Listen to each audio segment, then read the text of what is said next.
Hello बच्चों, क्या हाल है। चलिए, अगर सोचिए बैंक आपसे ये कहे कि साहब आप मुझसे उधार लीजिए, बदले में आपको कोई ब्याज नहीं देना है, केवल आप हमारे मूलधन को चुका दीजिए।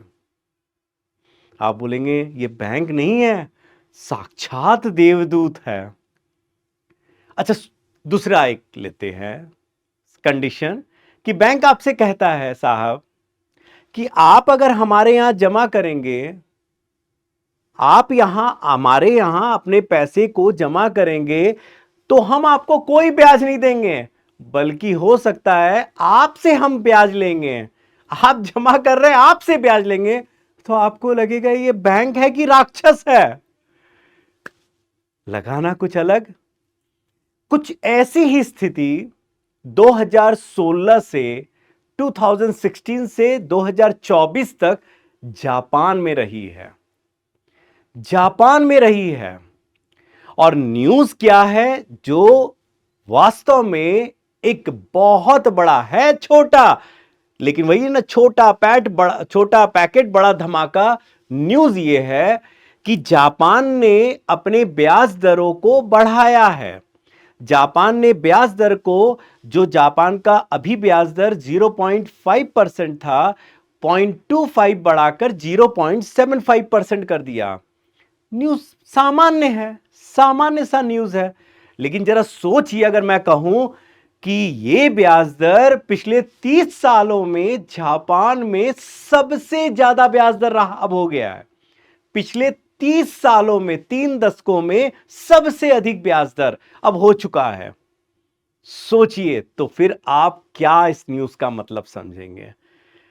दूसरा, अगर मैं कहूं कि जब एक और भारत अपने ब्याज दर को कम किया है, अभी देखिए रेपो को 5.5 से घटाकर 5.25 किया गया है रेपो दर को, तो भारत में जहां केंद्रीय बैंक, सेंट्रल बैंक अपने ब्याज दर को कम कर रही है, जहां अन्य देश भी अपने ब्याज दर को घटा रहे हैं, स्थिर रखे हुए हैं, वहीं जापान ने अपने ब्याज दर को बढ़ा दिया है।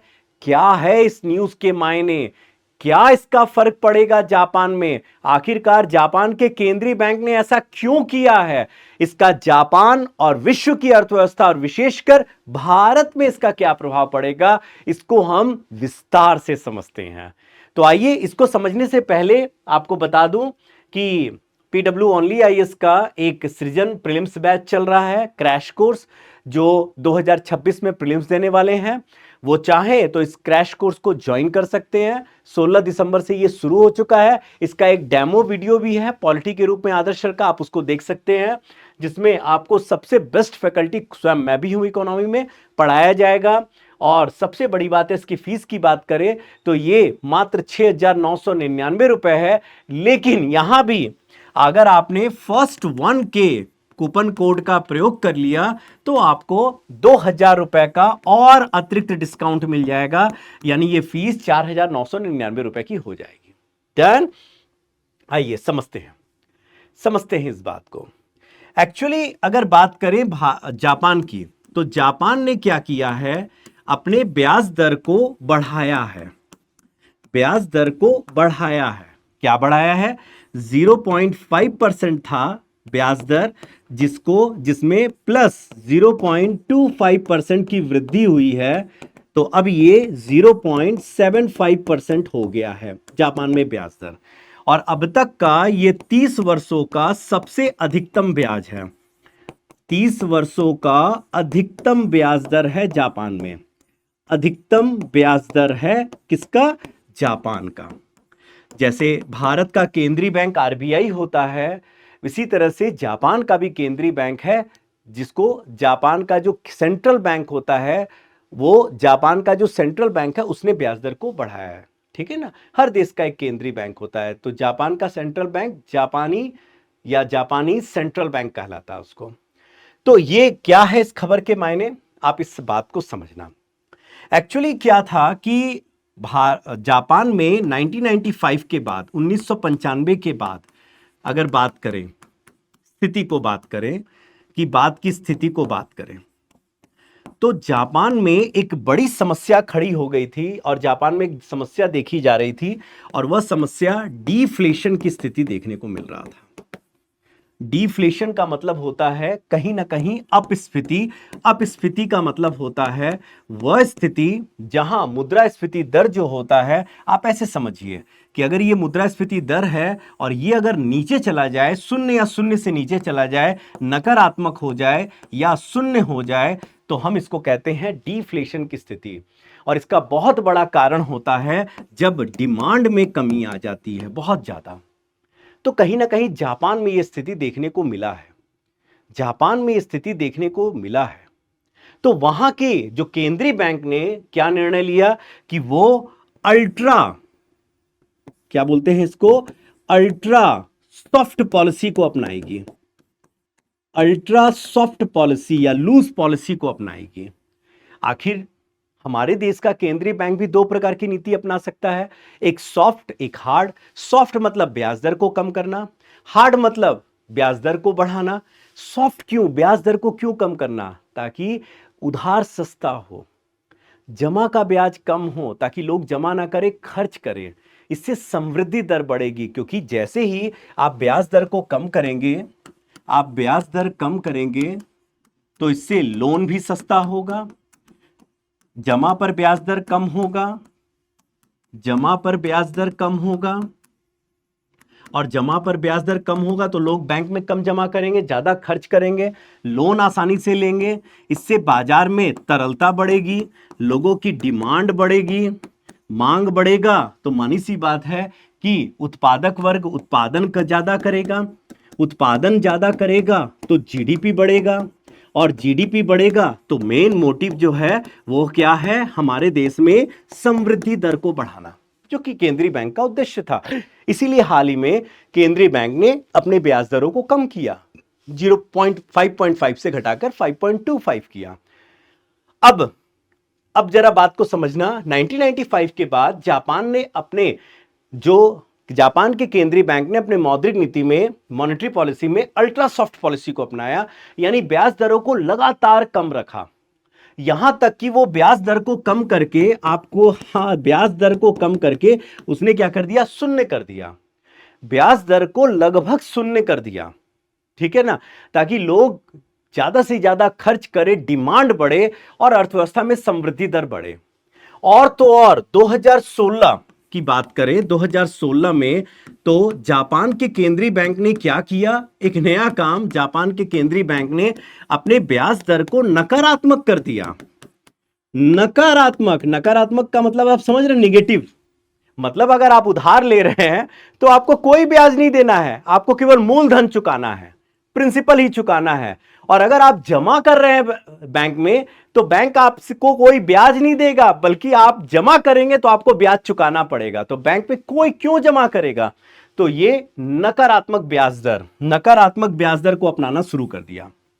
हालांकि 2024 में जाकर के जापान ने इसको पॉजिटिव कर दिया, 0.05% से पॉजिटिव किया ब्याज दर को, और अब 0.25 बढ़ा करके इसको 0.75% कर दिया, 0.75% किया।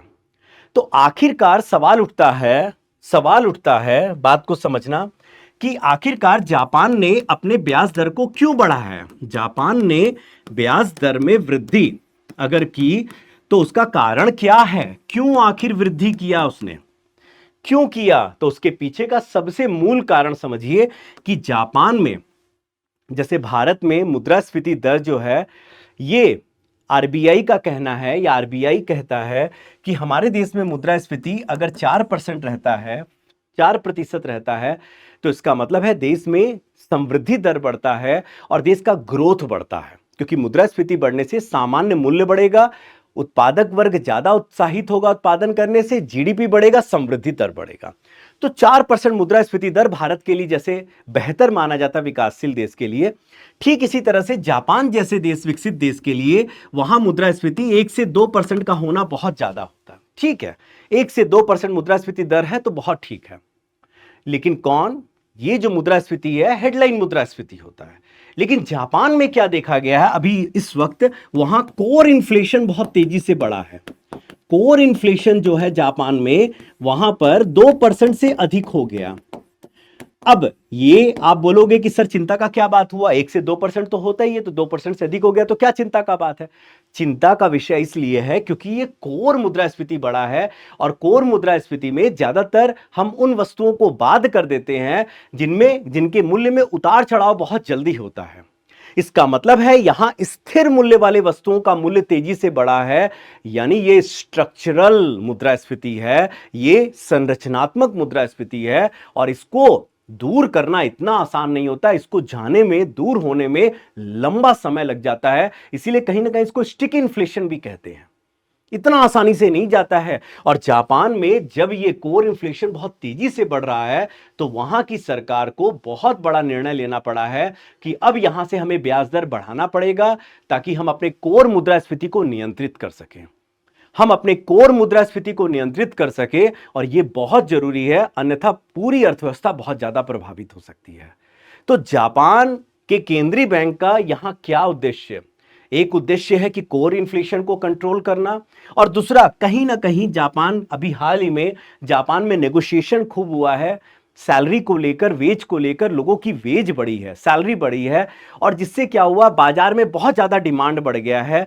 तो ऐसा ना हो कि उस डिमांड से मुद्रास्फीति दर जो 1 से 2% होना चाहिए वो भी तेजी से बढ़ जाए। इसीलिए कहीं ना कहीं मुद्रास्फीति को भी नियंत्रित करने के लिए, या बाजार में तरलता को नियंत्रित करने के लिए भी किया गया है। तरलता को नियंत्रित करने के लिए यह काम किया गया है कि वहां ब्याज दर बढ़ा है, और जापान के केंद्रीय बैंक ने संकेत दिया है कि यहां से और ब्याज दर बढ़ सकता है, कम नहीं होगा। सवाल यह उठता है, आप देखिए एक तरफ जापान में केंद्रीय बैंक जो है, जापान में और भारत में बात करें, जापान में केंद्रीय बैंक जो है यह ब्याज दर को बढ़ा रहा है, यह ब्याज दर को बढ़ा रहा है। जबकि भारत में हम ब्याज दर को क्या कर रहे हैं, केंद्रीय बैंक क्या कर रहा है, ब्याज दर को कम कर रहा है। क्योंकि भारत में केंद्रीय बैंक का उद्देश्य क्या है अभी वर्तमान में, कि समृद्धि दर को बढ़ाया जाए। कैसे भी समृद्धि दर को हम बढ़ाएं, क्योंकि हमारा मकसद है अपने जीडीपी को बढ़ाकर, समृद्धि दर को बढ़ाकर हमें विकसित अर्थव्यवस्था की तरफ जाना है, हमें विकसित अर्थव्यवस्था बनना है। वहीं जापान जो है वो दूसरा चैलेंज फेस कर रहा है। जापान में चुनौती क्या है? जापान में चुनौती है कि लंबे समय से वहां डिमांड बहुत कम हो गया है, चीजों के दाम नहीं बढ़ रहे हैं। लोग चाहते हैं कि भाई यहां हमारी भी समृद्धि दर बढ़े। वहां पॉपुलेशन बहुत एजिंग हो गई है, बहुत ज्यादा बूढ़े लोग हैं। जबकि उसका भारत में देखा जाए तो जनसांख्यिकी लाभांश, हमारे देश में औसत आयु 29 वर्ष है, वहां औसत आयु 47 वर्ष है काम करने वाले लोगों की। तो बूढ़ी हो चुकी है वहां की जनसंख्या बहुत ज्यादा, यानी काम करने वाले लोग बहुत कम हैं। कहीं ना कहीं जापान में अर्थव्यवस्था को रफ्तार देने के लिए यह काम किया गया है कि वहां ब्याज दर बढ़ाने का प्रयास किया है। अब अगर ब्याज दर को बढ़ा रहा है, तो इसका जापान पर क्या प्रभाव पड़ेगा? जापान पर क्या प्रभाव पड़ेगा अगर जापान की हम अर्थव्यवस्था पर प्रभाव की बात करें?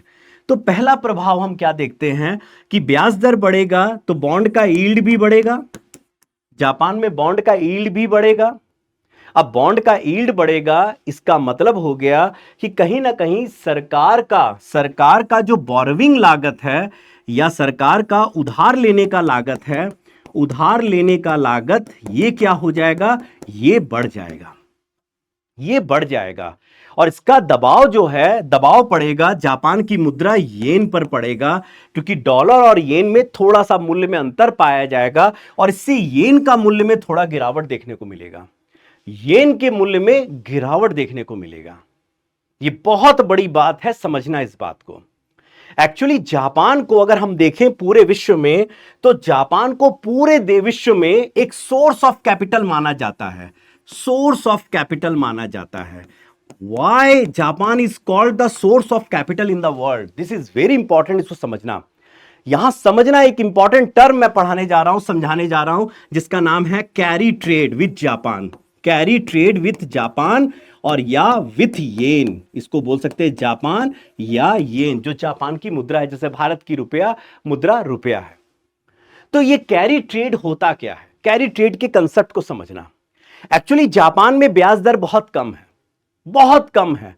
तो विश्व के देश, भारत भी इसमें इंक्लूड करता है, ये क्या करते हैं, जापान से सस्ते ब्याज दर पर उधार लेते हैं, या तो ये क्या करते हैं, बड़े बड़े प्रोजेक्ट में निवेश करते हैं, और या तो क्या करते हैं, बाहर कहीं निवेश करते हैं। जैसे मैं एग्जांपल समझाता हूं, मान लीजिए ए और बी, ए में मैं जापान रख लेता हूं, डन। अब मान लेते हैं कि बी जापान से उधार ले रहा है और यहां उधार का ब्याज दर उसको मिल रहा है, मान लेते हैं 0% में मिल रहा है, या मान लेते हैं बहुत कम 1% ले लेते हैं, 1%। ठीक है। अब बी क्या कर रहा है, इससे उधार लेकर इसको निवेश कर दे रहा है, और निवेश करके बी को 4% का ब्याज मिल रहा है, बी को 4% का ब्याज मिल रहा है। तो बी ने खड़े खड़े कितना कमा लिया, 3% कमा लिया। इसको कहा जाता है कैरी ट्रेड, और कैरी ट्रेड विद जापान विश्व में बहुत ज्यादा होता है, इसीलिए जापान को विश्व में सोर्स ऑफ कैपिटल कहा जाता है। क्यों? क्योंकि यहां अत्यंत कम ब्याज पर उधार मिल जाता है, कम ब्याज पर उधार मिल जाता है। तो सर इससे क्या प्रभाव पड़ेगा, सोचो। क्या जापान में अगर केंद्रीय बैंक ब्याज दर बढ़ाएगा तो क्या अब कैरी ट्रेड विद जापान करना बहुत आसान होगा? अब तो यहां भी ब्याज दर बढ़ जाएगा, अब यहां पर भी उसको 3% 4% में ब्याज पर उधार मिलेगा। तो ऐसे में जो बाजार से वो आर्बिट्राज कर रहा था, इसको बोलते हैं आर्बिट्राज करना, लाभ उठाना, कि 1% लेकर 3% में बेच देना, या 3% में निवेश कर देना और 2% का लाभ ले लेना, अब वो आर्बिट्राज, वो लाभ नहीं ले पाएगा। ठीक है। तो इसका मतलब अगर हम केवल भारत की बात करें कि भारत पर प्रभाव, विश्व पर प्रभाव तो पड़ेगा ही पड़ेगा, कि कैरी ट्रेड करना भी इतना आसान नहीं होगा, लेकिन भारत पर इसका क्या प्रभाव पड़ेगा, जो हमारे लिए मेन मुद्दा है, हमें समझना है कि आखिरकार जापान ने ब्याज दर बढ़ाया तो भारत पर उसका क्या प्रभाव पड़ेगा। नंबर 1 अगर बात करें तो वही कि कैरी ट्रेड करना अब आसान नहीं होगा, कैरी ट्रेड अब क्या हो जाएगा, महंगा हो जाएगा, अधिक महंगा हो जाएगा, ब्याज दर बढ़ेगा तो ये ज्यादा महंगा होगा, ये कम हो जाएगा, और जिसका नुकसान भारत को होगा, क्योंकि हमारे बहुत सारे प्रोजेक्ट जापान से उधार लेकर होते हैं। बहुत सारे हमारे यहां पर ऐसे लोग हैं जो जापान से उधार लेकर बाहर निवेश करते हैं, तो अब वो नहीं कर पाएंगे, उनके लिए महंगा काम हो जाएगा। नंबर 1। नंबर 2 की बात करें तो क्या प्रभाव पड़ेगा, सबसे बड़ा प्रभाव क्या पड़ेगा, बात को समझना, कि अगर जापान में ब्याज दर बढ़ेगा तो मानी सी बात है कि जापान में अब निवेशकों को निवेश करना ज्यादा आसान होगा, ज्यादा लाभ मिलेगा। तो इससे क्या होगा, भारत के जो एफपीआई हैं, फॉरेन पोर्टफोलियो इन्वेस्टर, ये क्या होगा, इनका बहिर्प्रवाह बढ़ जाएगा, बहिर्प्रवाह और ज्यादा बढ़ेगा। इनको लगेगा कि भारत के स्टॉक मार्केट में क्यों निवेश करें, यहां उतना ब्याज तो मिलेगा ही नहीं, यहां उतना इंटरेस्ट या लाभ तो मिलेगा ही नहीं, क्यों ना जापान का ब्याज दर बढ़ा है तो जापान में चले, तो जापान में ज्यादा ब्याज मिलेगा, और ये तो होते ही हैं हॉट मनी इन्वेस्टर, ये तुरंत जापान की तरफ मूव करेंगे। इससे भारत में डॉलर का क्या होगा, एफपीआई का बहिर्प्रवाह होगा, डॉलर का बहिर्प्रवाह होगा, जिसका प्रभाव फॉरेक्स पर पड़ेगा, फॉरेक्स कम होगा, फॉरेक्स पर इसका दबाव पड़ेगा, और सबसे ज्यादा दबाव जो झेलेगा, सबसे ज्यादा दबाव रुपए का मूल्य ह्रास, यानी रुपए का जो डेप्रिसिएशन है ये और बढ़ेगा।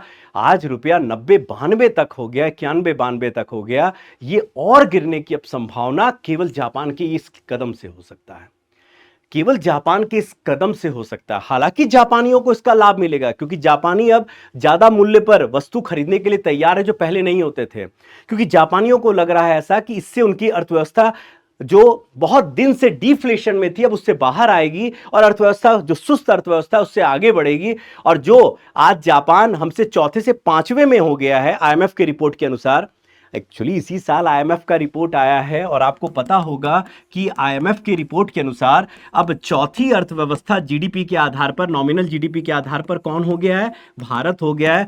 और हमने किसको पीछे छोड़ दिया, जापान को पीछे छोड़ दिया। लगभग दोनों का ही 4 ट्रिलियन है, लगभग सेम है, लेकिन जापान में मंदी होने के कारण जापान पीछे हो गया। अब इस कदम से जापान की अर्थव्यवस्था फिर रफ्तार लेगी, और हो सकता है वो हमें बीट कर दे, वो वापस चौथे नंबर में आ जाए और हम 5वें नंबर में वापस चले जाएं। और ये होना कोई बड़ा बात नहीं है, कोई ये बड़ा संकेत नहीं हो सकता है, आने वाले आप समय में तुरंत सुन भी लेंगे कि भारत 5वें नंबर में आ गया और जापान बीट करके चौथे नंबर में चला गया। तो ये है पूरा एनालिसिस, आप इसको समझिए। This is very important for all of you. Thank you so much, all the best, bye bye.